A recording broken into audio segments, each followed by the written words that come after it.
Hi, it's Lana from Three Birds Renovations.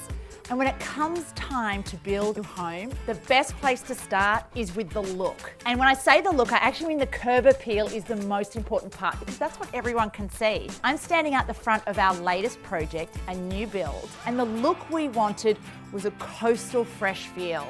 And for that, we knew we needed to use the linear weatherboard by James Hardie in the 180mm thickness.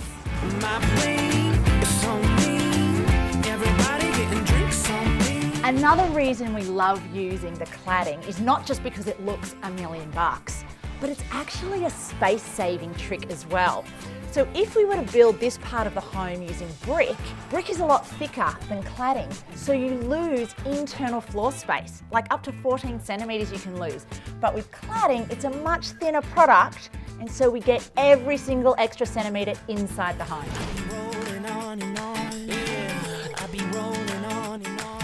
Whatever look you're going for, James Hardie has a cladding option for you. There's horizontal cladding, vertical cladding, and then of course, the linear weatherboard we've used here. So remember guys, street appeal is so important. Stay true to your vision board and head to the James Hardie website to see which cladding option is right for you.